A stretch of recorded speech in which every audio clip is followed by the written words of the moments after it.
Today we have some mystery Jasper from my friend Sal. Okay.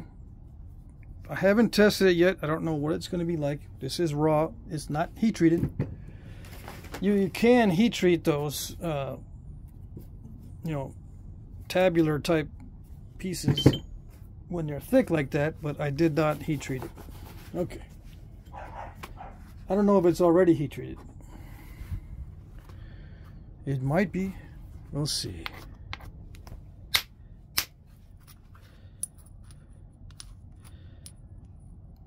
I don't think it's heat treat.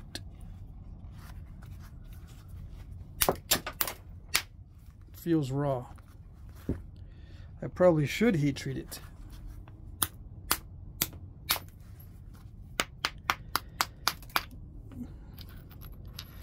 Yep, I can heat treat those pieces. I need to get a heat treat into the roaster soon. I was supposed to do that earlier this week, but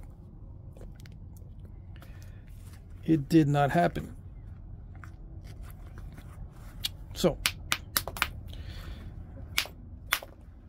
let's see here. So we'll just have to wait for the heat treats until next week.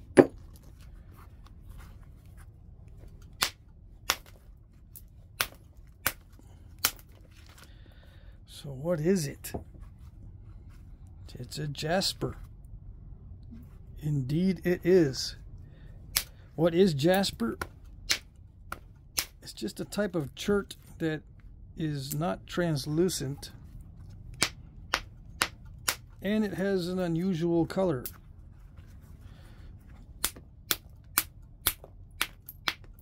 The usual color is a tan or a gray or something like that.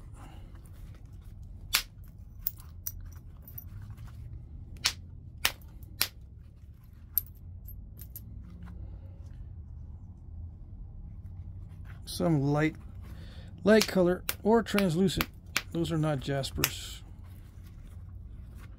in the regular way of thinking it.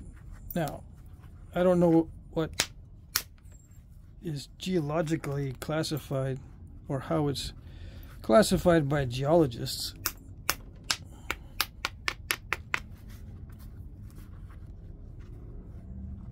We are just nappers. We just care if it naps, right? We care if it naps or not. Does it nap or does it not nap? This might be interesting heat treat. Yeah, I'm going to save these little flakes. They will be interesting. Maybe the color will change. Okay. So it's not going to be easy to nap in the raw state. So far it looks like it's not going to be easy. There's some nice colors in there. Okay, yeah, interesting stuff.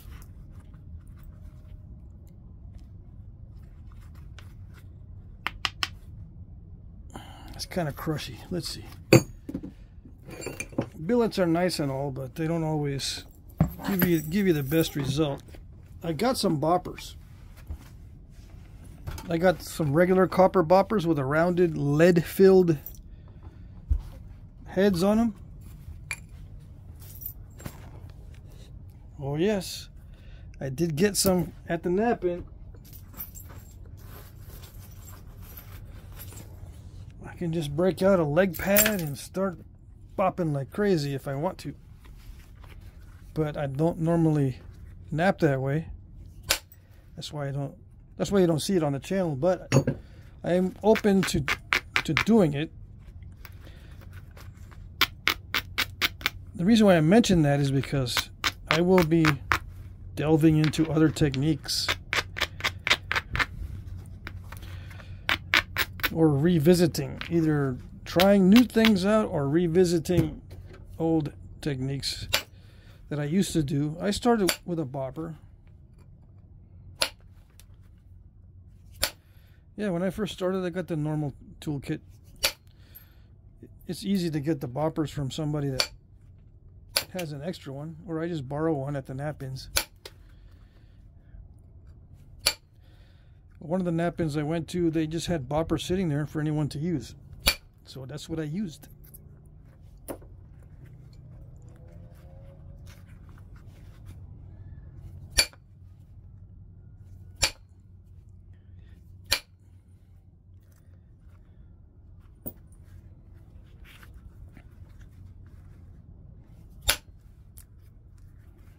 I didn't get accurate results with boppers. I can probably get more accurate results these days because I have a lot more practice. But in the beginning, switching to indirect percussion solved most of my problems, so why continue to use the bopper when I can just hit accurately with indirect percussion and solve my problems with accuracy. Yeah.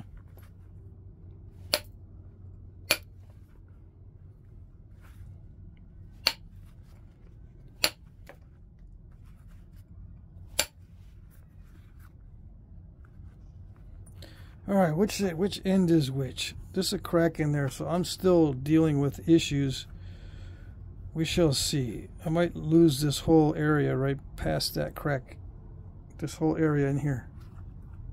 And it has a nasty spot anyway.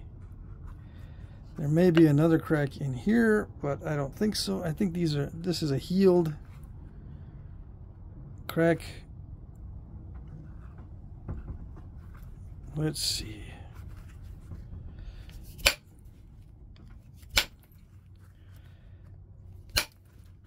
It's tough all the way around.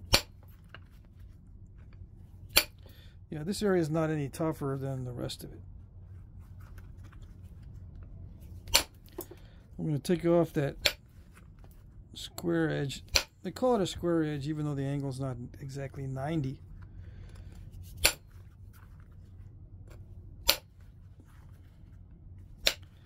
So I'm taking that off. We'll see what happens. Sometimes the crack will open up and it'll solve that issue of what to do, because once you lose all that, then you know what to do. Just make do with whatever you have left.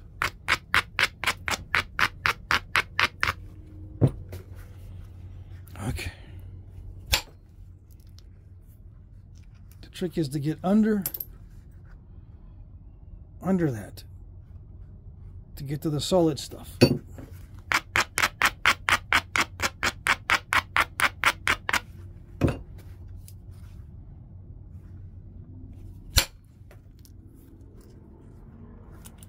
Do we do the thing? We do the thing. Nice. Let's see if we can do the thing on that one too.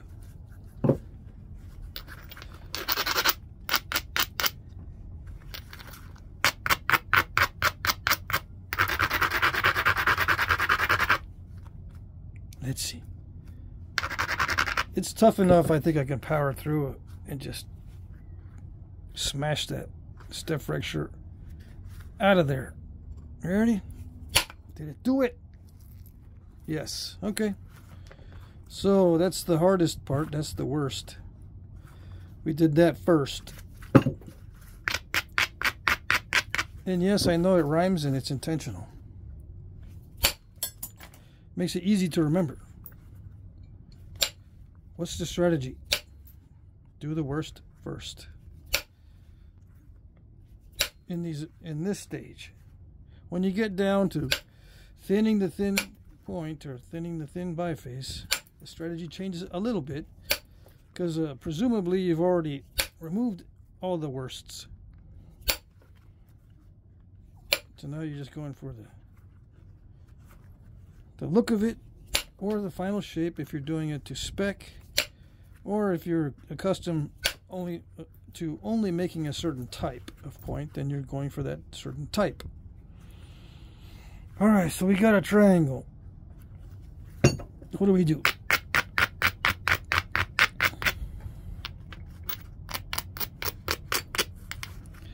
Well, I look to see what might be an area I don't want. and then get rid of it. But I don't see an area I don't want. I like all of it. But I'm going to have to lose some of it because I don't want it to be that wide. Yeah, when it's really wide, it's hard to get flakes to travel past halfway, especially on material like this that is really tough. I got to get rid of this edge here. This, it's almost like a square edge. Let's zigzag that and see what happens.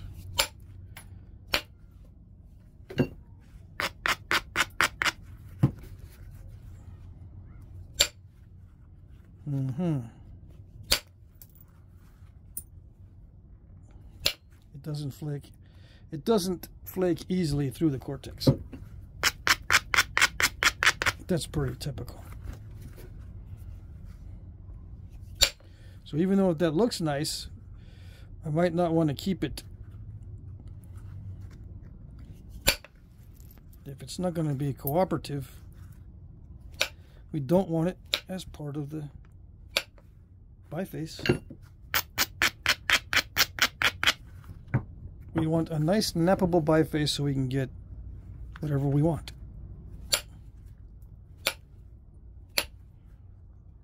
To get what we want, the stone has to be cooperative.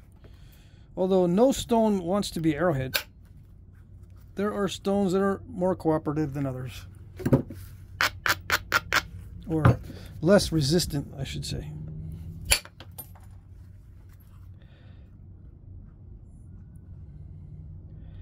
Yeah, this will be interesting to thin down.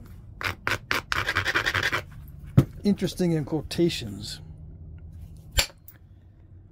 because it doesn't want to do it.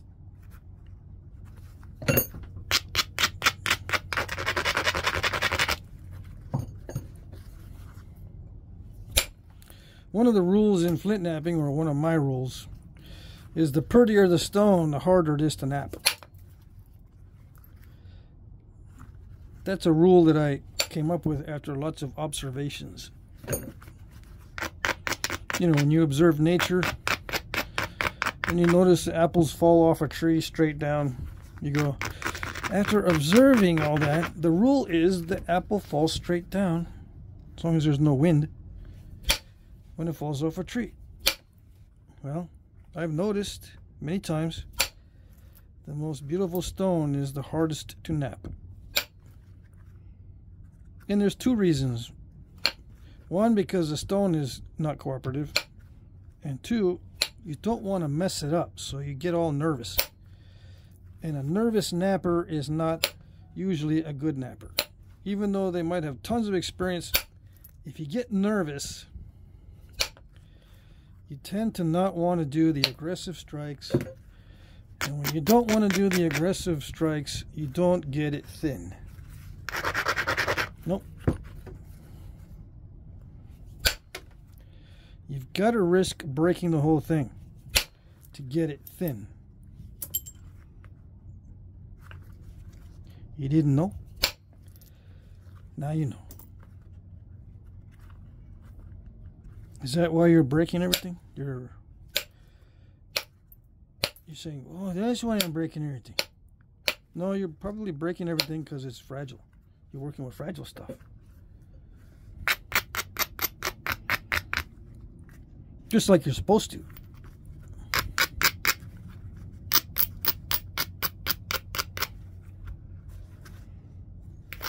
You're still trying to figure out how to get it thin.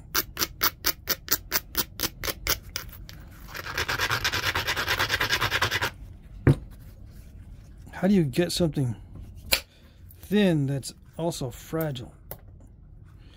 Yeah, that's the secret. That's the question. And the answer is a secret. Because even the guys that know how to do it, or have been doing it for many years, and they finally are able to do it, they don't know exactly what the physics is. They just know those little tweaks that they do to get the thing thinned down without breaking it. I suppose you could analyze it. It does make you a better napper to be very aware of what you're doing, so you know what to do that's correct. But it's not necessary to know the physics behind everything. Or the angles. You know, you do need to know if you're being way off, if your angles are way off. I've seen that before. And no one can correct that until they see you doing it. Yeah, you can't get that corrected unless a napper that's experienced sees what you're doing and goes, no, no, no, no, no, no, no, no, no, no. Otherwise, you're not going to know.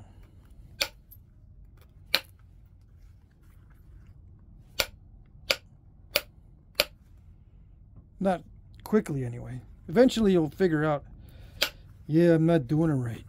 It's got to be because I'm not doing it right. There's guys that go through different kinds of stone. They try everything, all different kinds of stone. Just not getting it thin. That means you're just not doing it right. You gotta tweak it. Tweak.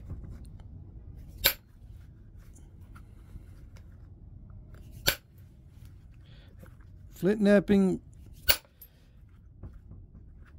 is a game of chance. So when you have a game of chance, you have to tweak it so that you reduce the chances of failure.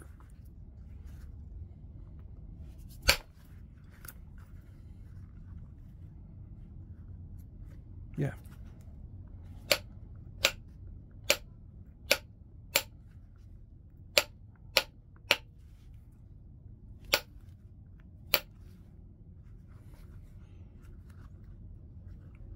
Now I'm pushing the limits on this one because I want to get it as thin as I can, on, you know, without breaking it. A lot of times I can get it thinner than what I show on video, but my chances of success start to go down,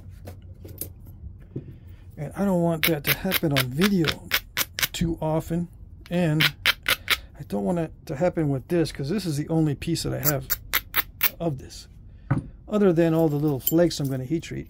I'm going to heat treat these. This is the only piece I got now. I got this chunk over here, but I'm going to throw this out. It's got defects. Yeah.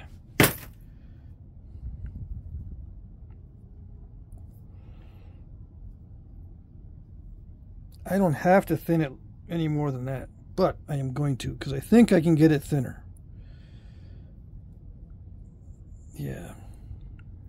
Now to run the flakes past halfway, you know, if I want to do it in a technical manner, I would measure that, or, you know, take a mental picture and say that's about the longest I can get. So how narrow does it need to be so that that length goes past halfway? That's the technical way to do it. If you want to do it that way, that is effective. If you're able to run a really long flake all the way across and it's really wide, you don't have to go more narrow. But if you know, like me, I'm not able to run flakes very well on this. I need to go more narrow to get it thinner.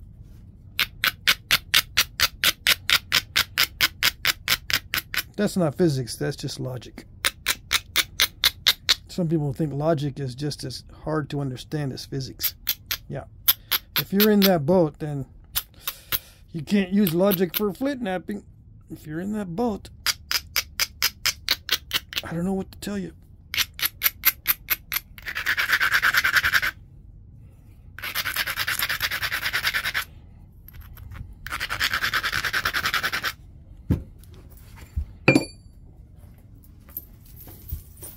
Okay.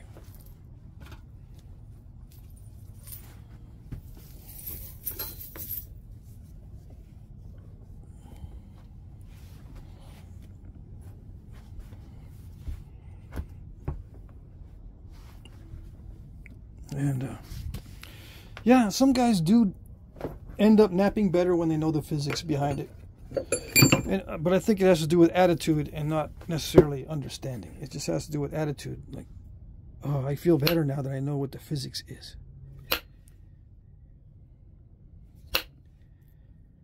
Yeah, fracture. I know the fracture mechanics, so I feel better. And when you feel better, you'll nap better.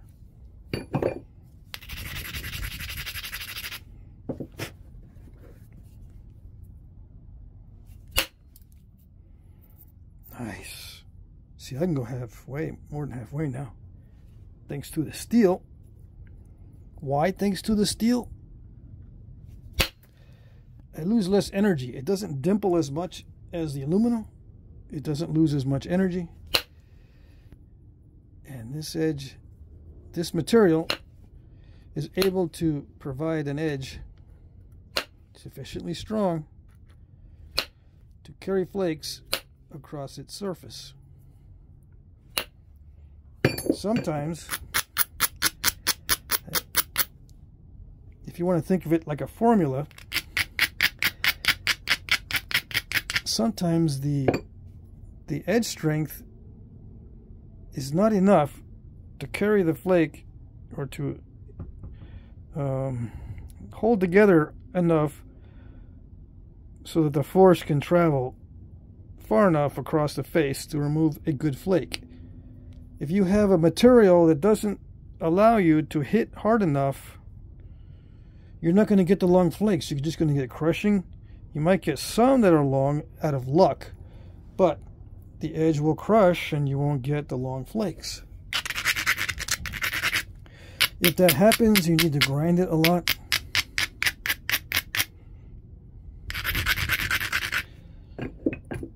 There's many reasons for grinding it a lot. If the tool tip is extremely hard, you need to grind it a lot. Or you need to hit a strong area. These areas are not strong anymore because it's getting thin. Let's see if this works. That's why I ground it down a lot. It's starting to get thin.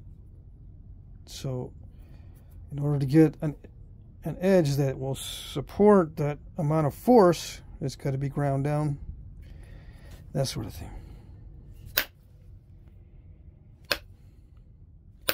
How much do you grind it? That's all a matter of experience, trial and error. You get used to these materials as you're knapping. Like, I'm getting used to this as I'm knapping it. So I'm kind of getting the hang of how much I need to grind to produce a good flake as I'm knapping it.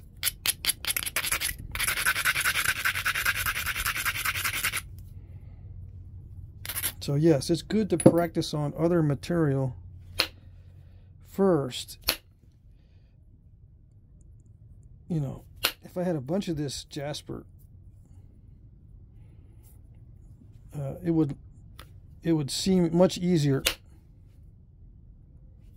because I already have some experience knapping this material. That is extremely tough. All right, to get that lump out, I just wanted to send a flake close in, but it's not going to go. To get that lump out, I'm going to have to send a big flake in there. This was not supposed to be a big flake. I'm just supposed to get that lump off. Come on. Why do I want to get that lump off? Because I want it to be convex. The whole purpose of this shaping is to make it convex or lenticular. Yes, some artifacts are flattened, which means it's not convex but flat. But they don't care about the step fractures they get in most cases. I don't want to get step fractures, so I want it convex. Of course, you still get step fractures even though it's convex in many cases, but it's less likely. You got to know the odds. And yes, people would think you're odd if you know the odds.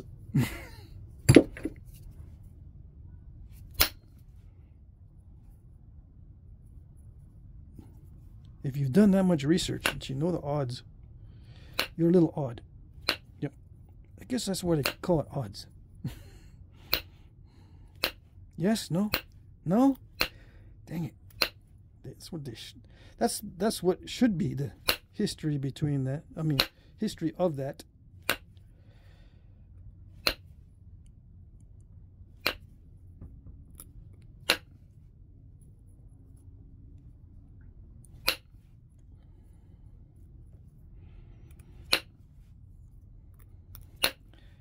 I do think about the odds of success with every strike. I do think about it.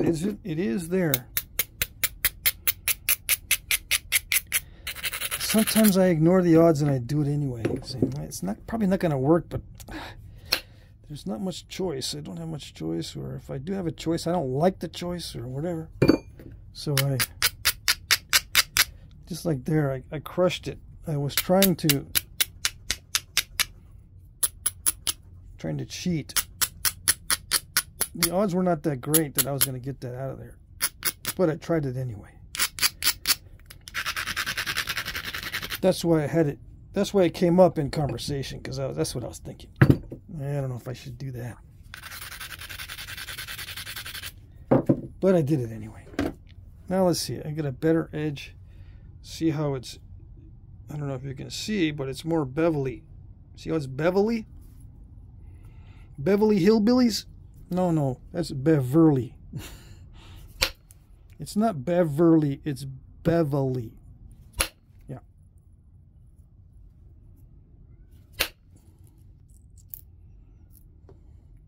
So I crushed that, but to make up for it, I did a nice flake. Yep. Was that what I was thinking? No, I just moved over. I said, that's enough for that spot. Let's move over. I can clean it up a little bit later. Like right now. Maybe. Did it work? Yeah, it's a little bit cleaner. Anyway. I'm risking snapping the whole thing in half by hitting the base this hard. But since it's very raw and very tough, I don't care. I'll take that risk. I think it'll work. I don't know the odds. I don't mind being odd, knowing the odds, but I don't think about it that hard. It's so quiet all of a sudden. The weather's changing. The crickets are saying, nah, I'm going to go in. It's getting too chilly. So there's no crickets. The dogs are sleeping for the most part. It is late. Yeah, I started this video kind of late, but I was doing errands and stuff all day. So I said, now that I'm doing some errands, I might as well try to get as many errands out of the way as possible. And when an ADHD person tries to get as many errands out of the way as possible, you know what happens? You've got to do lots of errands before you do the actual errands. Yeah. I got errands on my list, but I need to do errands to take care of stuff so that I can do the errands on the list. Yeah. You might say, well, doesn't everyone go through that? No. A lot of people just skip stuff. I don't really need to do that. I mean, yeah, it might make it easier, but I'll skip that one. Skip that one. Let's just get right to doing whatever. Yeah, I really don't need to wash the car and get gas. On the list, it's just get gas. You don't need to wash the car, so let's just get gas. Yeah. ADHD says, well, I'm already out there, you know, I'm thinking about it. It would be better, more efficient. I can do a lot of stuff while I'm getting gas. And do it all first and then get gas.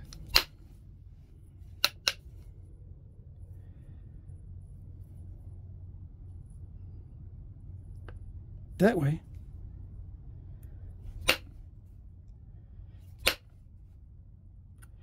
That way, I don't have all that other stuff on my mind anymore. Yeah.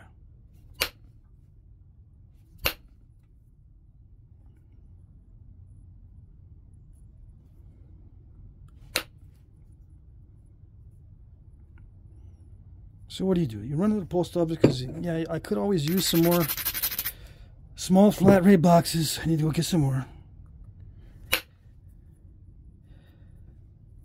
Yeah. What else could I do? On my way to get gas. Fill up some water bottles. Yeah, go to the RO machine and get a water bottle. Yeah. It's almost empty. It needs to be filled. I can just dump what's in there and just get it refilled. Yeah, do that.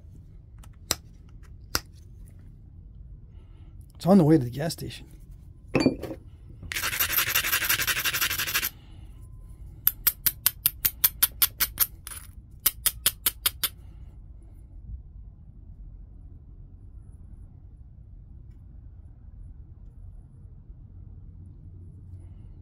You get to the RO machine and you go, man, I forgot my change. I don't have any coins or dollar bills. Dang it. Gotta go get some. Bank's right there anyway. It's right down around the corner. Or down the street a little bit. Let's go get some change and some stuff. Let's go get some bills and get some change and get some extra $1 bills. Extra quarters and a bunch of extra stuff. You never know. And we're not going to skip it. Just go do it. Yeah, so you go do it. All right. What was I going to do now? Oh, the gas is getting kind of low. I need to go get some gas. Yeah. But I'm going to be flint napping today, so what else might I need before I can sit down and flint nap? I don't want to be disturbed. Is there something that someone needs that they'll probably ask me for while I'm napping, so I can take care of that right now?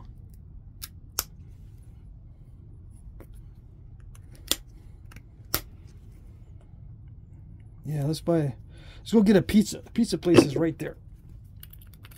That way don't ask me for food later. Yeah, okay, let's go.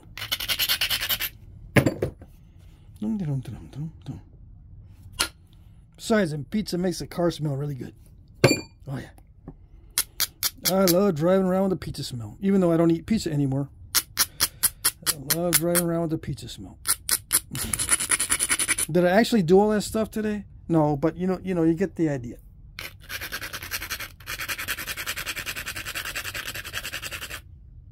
Yeah. I think you get the idea.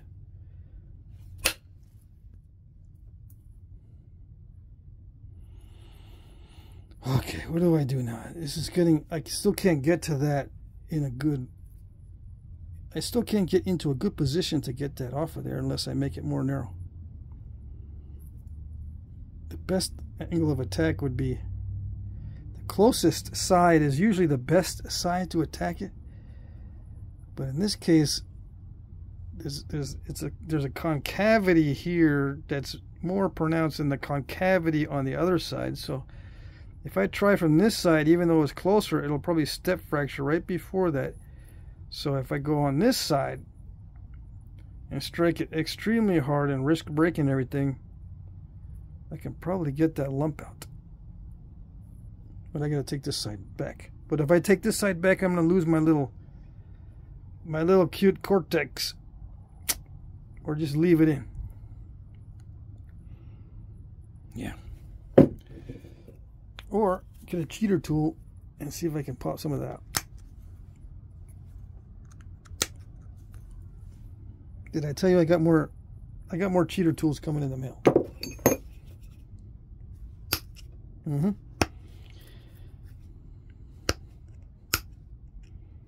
Too bad I can't use reverse indirect for thinning. I don't think it's possible to do it.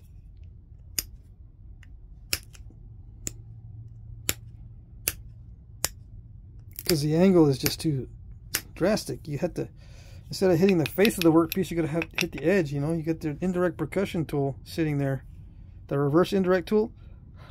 You got to put it at a very drastic angle to the edge, and then you got to hit the other side to get the right forces. So hitting the side, I mean the edge of the workpiece, trying to get it to thin down using reverse indirect, like it would work on one side that's dull, but what happens when you've flaked the other side and it's nice and sharp, and you're hitting the sharp edge to get the other side sharp? I think it'll defeat the whole purpose. That's my thought experiment. I did try a little bit of the reverse indirect by hitting the side of the workpiece. It worked, kind of, sort of. But you know how that goes. You don't know if it's going to actually work until you get down to thinning the thin biface.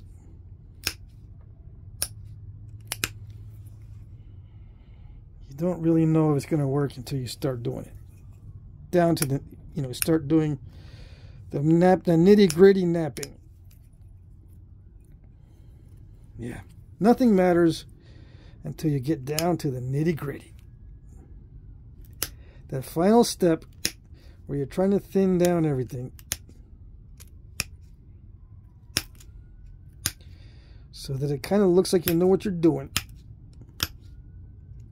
When you don't know what's going to work until you're at that step. Yep.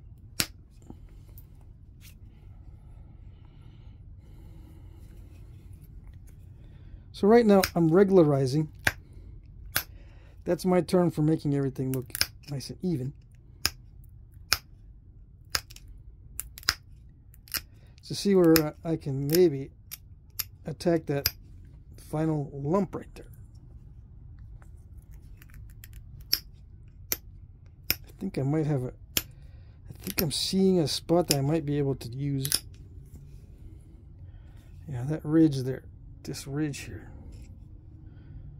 It doesn't, I don't have to follow a ridge, but it does help. I've been known to flake in weird areas, and people say, I can't understand why you did it like that. I would never do that. Yeah. I don't understand why I do it either. I take risks, I guess. Okay.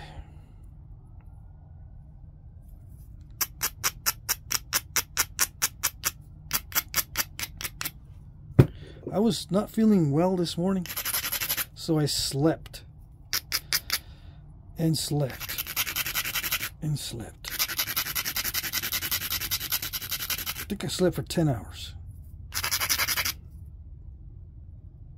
And then I felt kind of good.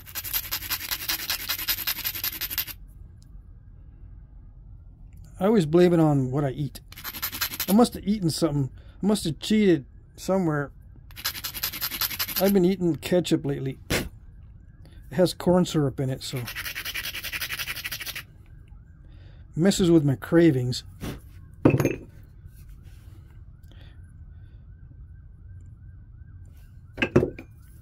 Would that make me feel weird and not want to get up? Well, I think it messes with your digestion, with my digestion, you know, and then the digestion affects the immune system,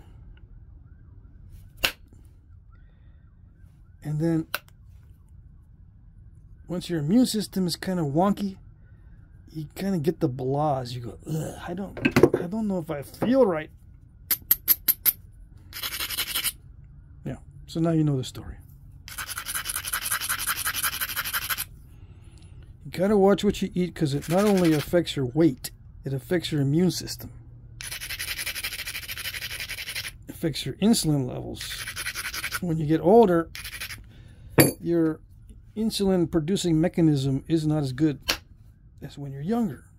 So you get insulin resistance, pre-diabetes, sometimes full-blown diabetes, type 2. Yeah. Oh, dang. What happened there? Oh, that's... Yeah, that's one of the consequences of hitting extremely hard to get a lump out. You get those little nicks. Yeah.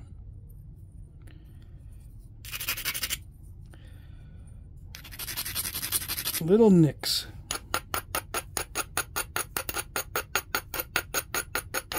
Here we go. These are going to be some critical hits here, so I might zone out.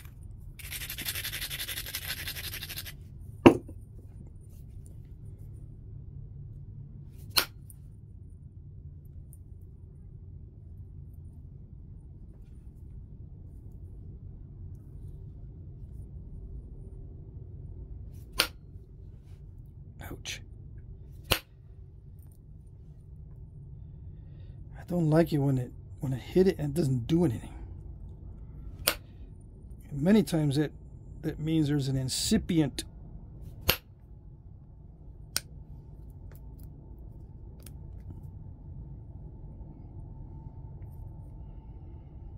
What's an incipient? It sounds like an evil creature from the future. That's what it is. An incipient is an evil creature from the future.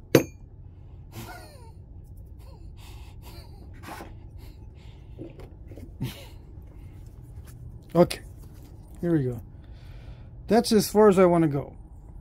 I don't know if you've been watching the previous videos. I have an Austin point back in those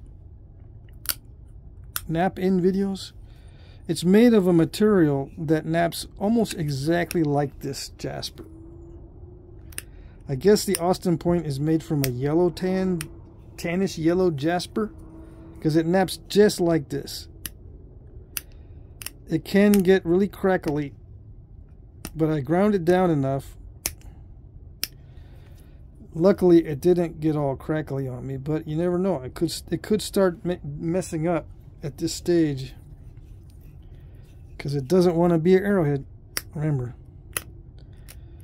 it's not resisting that much, but none of them want to be arrowheads.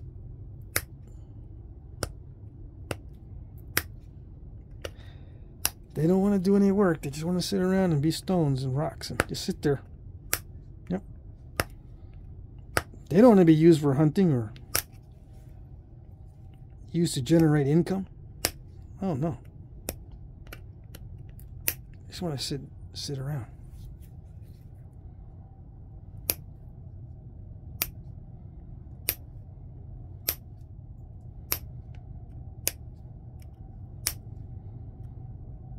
They don't mind being pets. You know, you can draw a face on it and make a little pet out of the stones. Yeah, because my generation, we had pet rocks back in the day. I think they still have a subculture that will sometimes make a pet out of a rock. I think it probably still is a thing with some people, because you can paint up the rock really cute.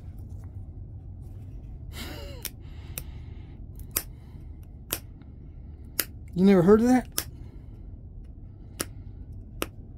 Well, you're one of the rare ones, because you're too young to know that.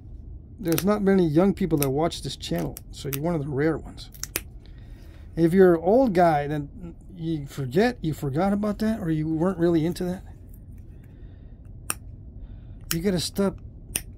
You gotta get out more. You gotta stop living under rocks. Yeah.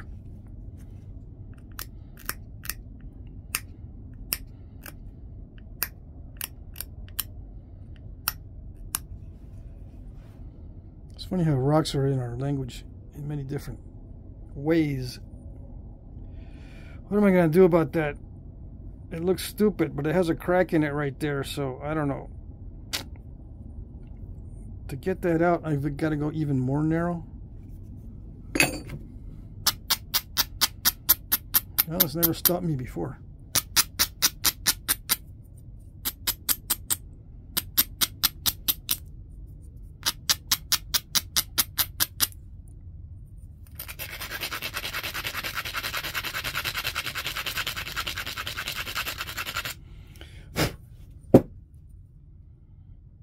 one interesting question that comes up sometimes is, did the Native Americans paint their arrowheads? Did they paint it with stuff like I kill you on the arrowhead? You know, with the symbol of I kill you, because they didn't have writing. But they might have put a I kill you symbol on it. Yeah. You never know. That's part of how they used to do it. You don't know. They could, you know, they could be painting symbols on their arrowheads for good luck or whatever. Good medicine. Yeah. You might say, well, that's what they painted their arrows with. Not the arrowheads. Yeah, that too. If it works for the painting a symbol of victory or whatever, or a color for success on your arrow, why not the arrowhead too? And put the colors on your bow too, where you're at ladle. Yeah. Tattoo it on your arm even. Did they have tattoos? Oh yes. Do you think they tattooed their arrowheads? Never know. How do you tattoo a stone? You don't really, but you know, you can paint something on it. I'm just going onto a tangent because this is a tedious part where I try to figure out how far I need to go to make it look alright. Yeah. It's still kind of wonky there, but that's good enough. 47 minutes. I cannot make a short video these days if I wanted to. There's this like 20-minute challenge or 10-minute challenge. I saw that recently, or maybe not so recently. A year ago, it seems like yesterday. So I might have saw it a year ago, and I think I saw that last week. Anyway, is there a 10-minute challenge or a 20-minute challenge? I don't even know if I want to do it.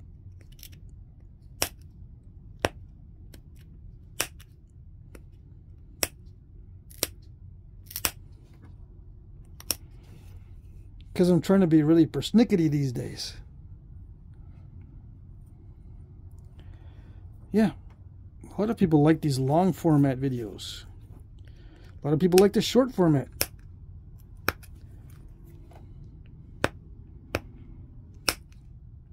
A lot of people like the edited videos.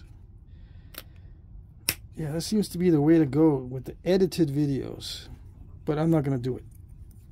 No. The only editing I do is sometimes I put videos together that get interrupted. So I had to put them together. I had to interrupt the video. I said, I'll be right back. I got to turn the video off. And I got to paste them together. That's the only editing I do.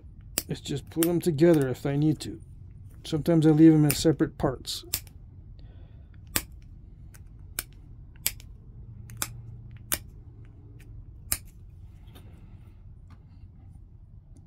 I told myself I was going to learn video editing this year. I learned a little bit of video editing. Am I going to use it? No.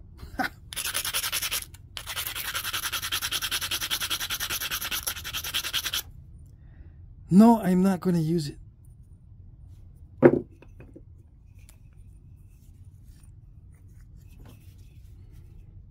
Because it's almost like cheating. You know, you don't see everything. You see a little bit of the pressure flaking, you see a little bit of percussion, but you don't see the whole thing. You know, you cut out parts that you think are boring. I would cut parts out that I think are redundant or whatever. And then condense it down. Maybe add some narration over the top.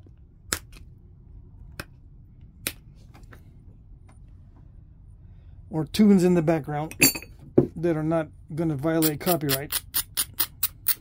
Those are always fun to go looking for. Spend 3 hours just trying to find a suitable tune that is royalty free, if you're into that sort of thing.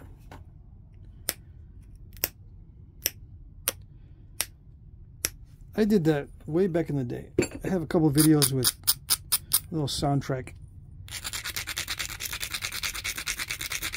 free, royalty free soundtrack type thing.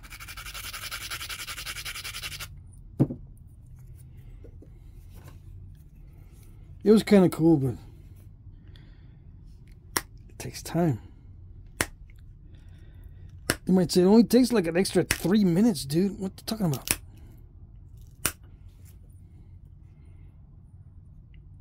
Yeah, it's 3 minutes. I could have gotten a snack. Alright? Because of my sugar craving, eating too much ketchup.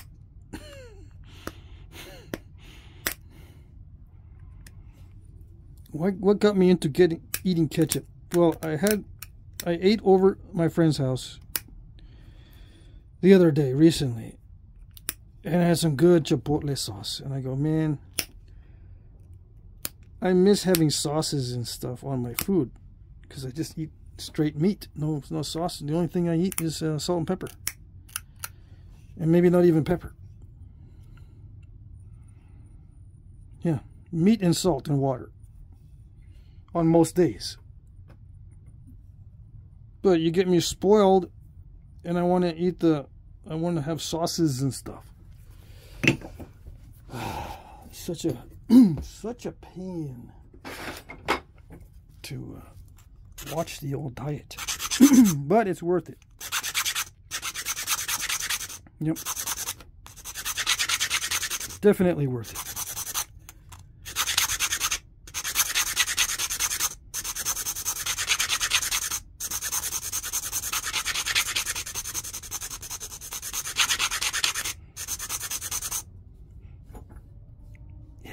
Fried onions, and lots of garlic. All those things, it doesn't seem bad.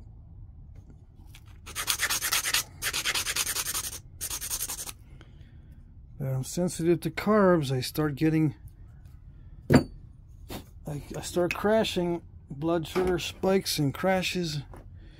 I start getting these weird blahs and cravings, and then if I cheat long enough, I start getting brain fog, which means I'm getting inflammation and stuff because of my allergies to certain foods and vegetables, I think. I don't think, I know I'm allergic to certain things, certain vegetables. Yeah. Okay. What do I do now? Just put notches in it.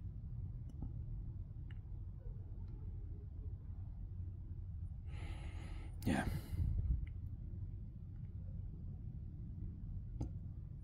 Yep.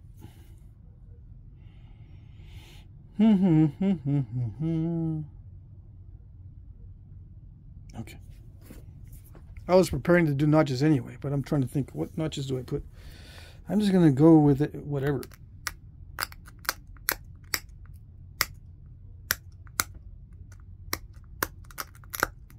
Whatever works. If it's working, I'll keep doing it.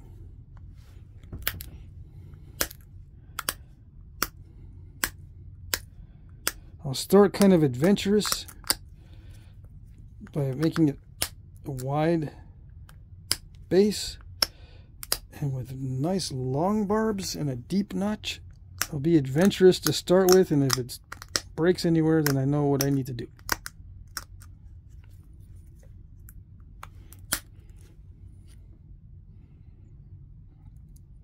It shouldn't be too hard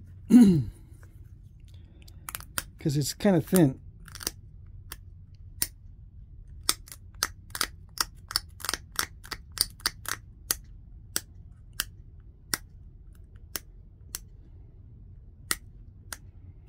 I'm widening this out because I don't want to hit the sides. Okay. I don't want to blow off that really cool barb on there by accidentally hitting the side.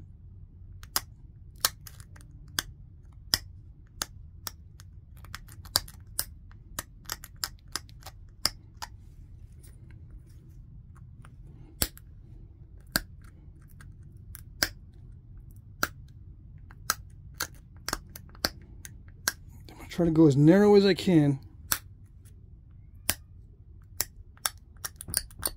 Can you see, or am I going out of frame? Come on. It gets harder and harder as you go in because it gets thicker and thicker. You gotta push harder and harder, but that's like the opposite of what you need to be doing, because the harder you push, the bigger the flakes get, and they could wrap around and take that barb right off.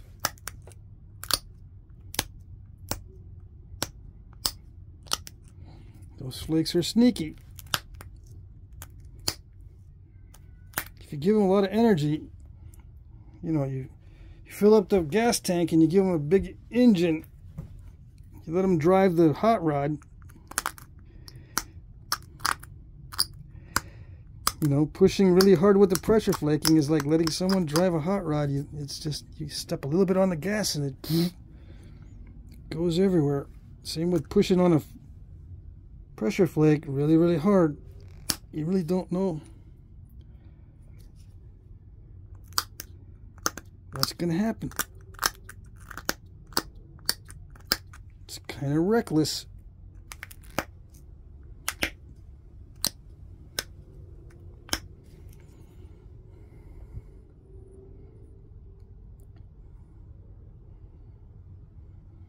I'm just going to leave it like that.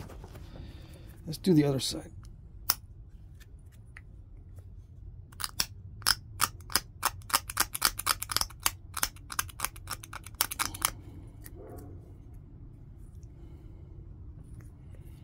I'm going to straighten that out.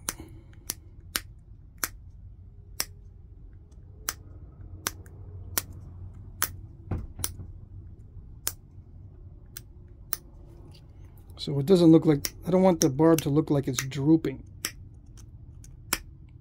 Why? Because this one does not look drooping.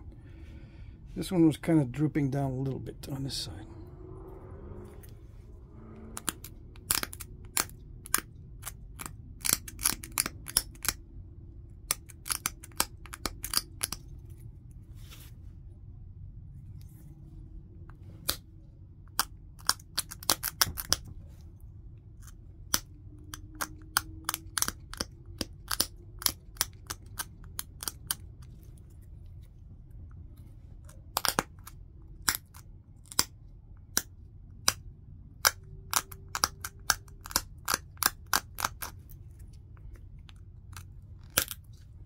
I'm going a little faster on this side because I'm used to the material, or getting used to it.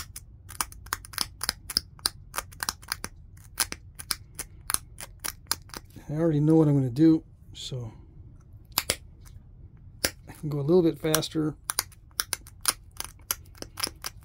And going a little bit faster is more enjoyable because too tedious is not fun.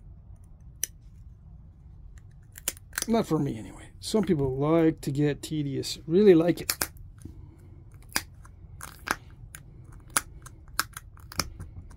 Get down in there and plan every notch flake. Yeah.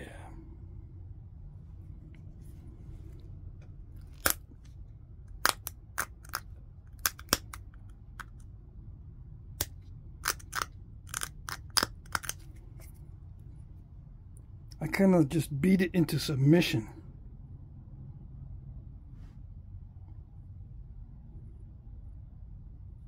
For all those times I broke off barbs and stuff. I don't mess around no more. I know that doesn't make sense because if you do it too fast, you're going to blow away the barbs and stuff. If you're too careless, if you try to beat it into submission and overdo it, it is counterproductive. That's good enough for me. I don't know about for you, but it's good enough for me. Go back to doing the tips with the spatula tool. I need to go back to doing all the tips with the spatula tool. Yes, maybe. It's so much easier to do a tip with a spatula tool, even though it only produces short flakes and you can't really thin it down. It's so much safer. It's just downward pressure. And it's a little snap. You know the edge is going to be sharp when you hear a snap and not a crunch. The rounded tipped pressure flakers often will crunch its way through and then it's not sharp. You look at it and you go, man, that is crushed. That's a crushed edge. What did I do? What you did was you used a rounded pressure flaker when you didn't have to. That's it. 1 hour, 1 minute. Yeah, that's it. There's you know, it's not great as far as smoothness, but that's side B. That's side A. Smoother. Kind of thin. But you saw what I started with, right? I didn't measure it. Just like a dummy, I didn't measure it, but I think I got a good amount from it. Let's see. I got a good amount to mount on an arrow. Where is the tape measure? There it is. Let's see, 2 and I don't know, 5/16 by 1.5 or a little bit more. 1 9/16. You could put it on an arrow. I don't see why not. Where's my 4-shafts? Ah, let's see. Let's do a 4-shaft try-on haul. Yeah. Look at all the outfits. I mean, 4-shafts I got. Yeah.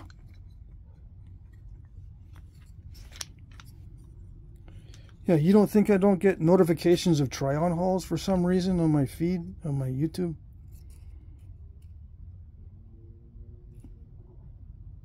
Yeah.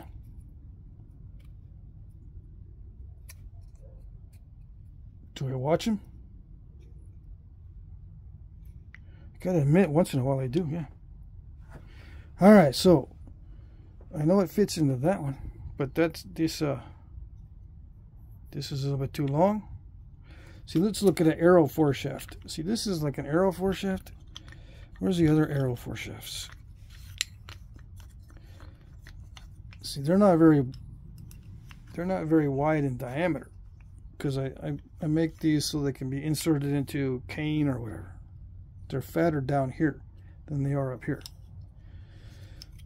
Let's see which one it'll fit in. For an arrow, it's not going to fit there. This one might.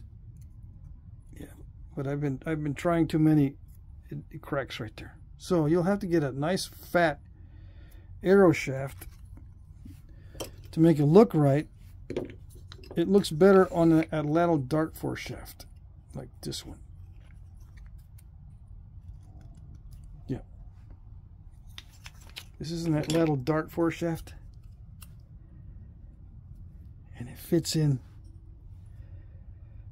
very nicely. This is the one I would use. Flat bottom, so you can maneuver. It allows you to maneuver. See, if it's flat bottom, you can move it back and forth and get it so it's aligned with the center line of that lateral dart 4-shaft. If it's V-shaped, do I have a V-shape? If it's V-shaped, you got to make the arrowhead perfect so it will line up. You know how most arrowheads are not perfect, so you need a square bottom. Anyway, that's what I would mount it to. It's too big for an arrow in my opinion, but you can. I've seen guys mount these 2 arrows. What's the weight? We got some time. Yeah. It's not like it's an hour and 45 minutes. It's an hour and 5 minutes. Yeah, I can waste a little bit of extra time. All right. 182 grains. And I know you can hunt with an arrow point that's 182 grains, because I've seen guys hunt with 200 grain arrowheads. Yeah. With 150 being not unreasonable. But I would use it for an atlatl dart, not for an arrow. That's what I would use this for. Yeah, just like that. Or a knife. Where's my knife handle? Get this knife handle. That's too big.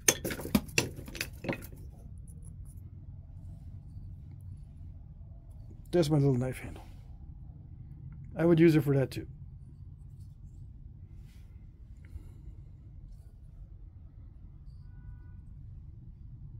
Yep. Okay, that's enough. That's enough. There you go. Jasper. Mystery Jasper. I don't know where he got it or what it's going to do when I heat treat it. But there it is. Oh, let me see. I kept in that little spot. Yeah. All right. That's it.